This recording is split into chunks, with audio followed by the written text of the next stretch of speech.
Tak bisa baca Al-Quran kerana alasannya masih buta huruf atau berbata-bata. Jangan khawatir, ada berita gembira. Di hadis yang diriwayatkan Imam Muslim, Rasulullah SAW bersabda, "Walladhi yaqra'ul Qur'ana wa yatata'ta'u fihi wa huwa 'alaihi syaq lahu ajran." Barang siapa yang membaca Al-Quran dan dia mendapatkan kesusahan sambil berbata-bata dalam bacaannya, apa dapatnya? Apakah dosa karena berbata-bata? Kesulitan dalam membaca, apakah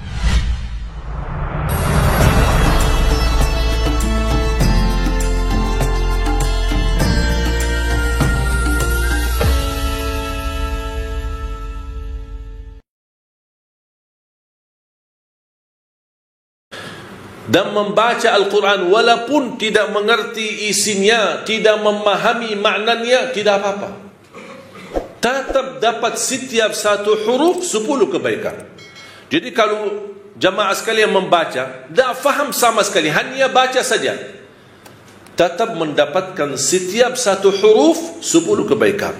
Alif lam mim bukan satu huruf, alif satu huruf, lam satu huruf, mim satu huruf. Satu huruf satu kebaikan dilipatkan 10 kali lipat menjadi 10 kebaikan. Rugi kita diberikan kesempatan yang mulia seperti ini. Mana ada amal atau bacaan sebuah kitab atau apa saja kita hadis pun belum tentu dapat 10 kebaikan.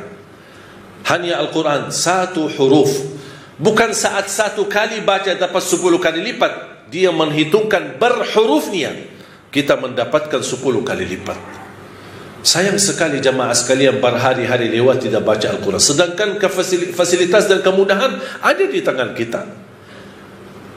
Tak bisa baca Al-Quran karena alasannya masih buta huruf atau berbata-bata. Jangan khawatir, ada berita gembira. Di hadis yang diriwayatkan Imam Muslim, Rasulullah SAW bersabda, "Walladhi yaqra'ul Qur'ana wa yatata'ta'u fihi wa huwa 'alaihi syaq lahu ajran." Barang siapa yang membaca Al-Quran dan dia mendapatkan kesusahan sambil berbata-bata dalam bacaannya, apa dapatnya? Apakah dosa karena berbata-bata? Kesulitan dalam membaca, apakah itu dosa? Kata Rasulullah SAW, tidak, itu 2 pahala. Falahu ajran. 1 pahala karena dia mau membaca, 1 lagi karena kesusahan dan kesulitan yang dia hadapi saat membaca. Mohon maaf, tidak bisa baca sama sekali, alhamdulillah masih bisa simak, dengar. Sambil naik motor, sambil kita menjalani tugas di kantor, atau kita kemana saja pergi. Alhamdulillah sekarang fasilitas mudah. Dengan HP kita bisa kita dengar murattal, sambil kita khatam 30 juz, walaupun tidak mengerti isinya, mendapatkan keberkahan.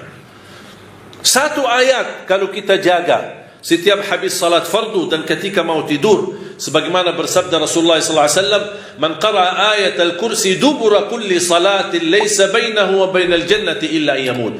Barang siapa yang membaca ayat kursi setiap habis salat fardu, dijamin menjadi ahli surga.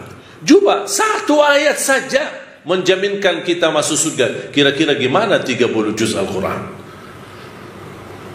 Dan selalu saya sampaikan kepada jamaah, kalau seandainya buru-buru, lagi ada rapat, ada meeting, ada urusan mendadak, tak bisa berlama-lama di masjid, tak apa-apa, habis istighfar langsung baca ayat Al-Kursi, terus habis itu jalan. Terus gimana subhanallah walhamdulillah dan zikir-zikir yang lain, tak apa-apa, sambil jalan pulang bisa kita jalankan zikir itu. Asal jangan tinggalkan ayat kursi setiap habis salat, karena itu jaminan mendapatkan surga Allah Subhanahu wa ta'ala. Saya harap jamaah sekalian, kita mempersiapkan diri mulai sekarang. Jangan menunggu Ramadan yang datang, karena belum tentu bertemu Ramadan. Tidak ada yang punya jaminan punya umur sampai bulan suci Ramadan. Makanya saya harap, kalau tidak bisa 1 juz dalam 1 hari, minimal mulai harimu baca Al-Quran, tutupi harimu dengan membaca Al-Quran. Tunjukkan perubahan. Kalau anda ingin Allah rubahkan nasib kita, anda ingin Allah merubahkan rizkimu, Allah ingin merubahkan keadaanmu menjadi lebih baik, tunjukkan perubahannya kepada Allah Subhanahu wa ta'ala. Tunjukkan perubahan yang luar biasa, akan dapat anugerah yang luar biasa. Tapi jangan kita menjadi hamba biasa-biasa saja, tapi minta sama Allah yang luar biasa. Itu tidak adil. Oleh karena itu jamaah sekalian, mari kita minimal mulai harimu baca Quran semampunya. Satu ayat, dua ayat, satu halaman. Apa yang anda mampu tunjukkan. Begitu habis subuh, sebelum beraktivitas, sebelum jalan ke kantor atau kemana, kita baca Al-Quran. Begitu pulang, sudah mau tidur, siap-siap, sebelum tidur ambil air wudu dan baca Al-Quran. Habis itu tidur. Semoga di antara kita memulai hari kita baca Quran, tutupi hari kita baca Al-Quran, semoga di antaranya kita mendapatkan keberkahan oleh Allah Subhanahu wa taala. Berkah terjamin. Saya belajar dari ibu saya. Setiap hari tidak pernah lewat pasti khatam suratul Baqarah. Setiap hari. Karena Rasulullah SAW bersabda, "Alaikum bi suratil Baqarah, fa inna akhdaha barakah wa tarkuha hasrah wa la tastati'uha al-batalah." Ambillah suratul Baqarah, jagalah suratul Baqarah. Barang siapa yang membawa suratul Baqarah, sesungguhnya dia telah membawa keberkahan. Dan barang siapa yang meninggalkan suratul Baqarah, kata Rasulullah SAW, akan menyesal. Kira-kira mau mendapatkan keberkahan atau membawa penyesalan? Kalau kita merasa diri gagal menjadi ahlul Quran atau menghafal Al-Quran, mohon dengan sangat, jangan gagalkan anakmu menjadi penghafal Al-Quran. Saya kagumi dan terkejut ketika melihat anak-anak hafiz Indonesia. Rata-rata dari orang tua yang awam, orang tua yang buta huruf, orang tua petani, orang tua yang tidak punya kemampuan. Bahkan ada orang tua yang tidak pernah belajar sama sekali Al-Quran. Tapi begitu dia memperjuangkan, sampai ada seorang ibu berkata, "Sudah, hentikan buta huruf lagi. Di masa kami cukup banyak orang buta huruf. Kami tidak mau di generasi-generasi anak-anak kami masih ada yang buta huruf." Kalau anda gagal menjadi penghafal Al-Quran, mohon jangan gagalkan anakmu. Kalau itu pun anakmu tidak berhasil menjadi penghafal Al-Quran, jangan gagalkan hartamu untuk mendukung dan membantu program Al-Quran dimanapun. Supaya apa? Datang di hari kiamat, kita berkata, "Ya Allah, mohon maaf, saya tidak bisa menghafal Al-Quran. Anakku pun tidak mampu menghafal Al-Quran. Ya Allah, jadikan hartaku, sedekah, zakat, infakku menjadi saksi baik untuk program Al-Quran." Mudah-mudahan kita mendapatkan orang-orang yang menilai atau mendapatkan syafaatnya Al-Quran di hari kiamat. Saya ingatkan hadis Uthman bin Affan radhiyallahu anhu yang diriwayatkan Imam Bukhari. "Khairukum man ta'allama al-Qur'ana wa 'allama." Sebaik-baik antara kalian yang mempelajari Al-Quran dan mengajarnya. Ini dapat hadiah besar dari Rasulullah. Kalian sebaik-baik orang. Syaratnya apa? Mempelajari Al-Quran. Di hadis yang diriwayatkan Imam Muslim, "Iqra'ul Qur'ana fa innahu ya'ti yawmal qiyamati syafi'an li ashabi." Bacalah Al-Quran. Sesungguhnya Al-Quran menjaminkan syafaat bagimu. Siapa yang berkenan menjadi teman sama Al-Quran?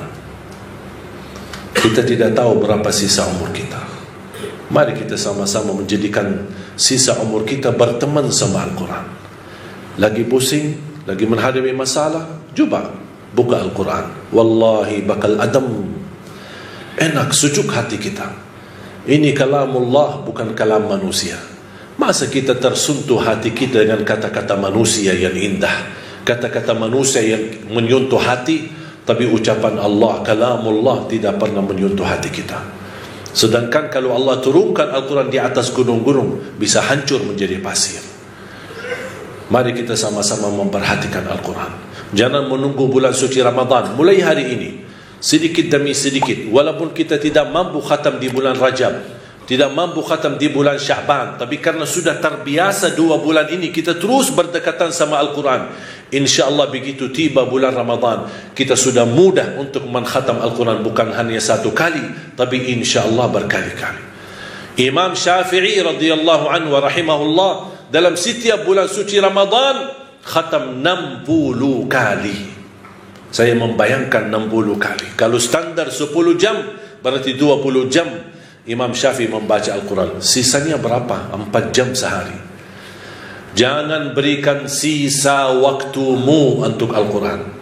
Jangan bilang saya belum ada waktu. InsyaAllah kalau ada sisa waktu saya akan baca Al-Quran.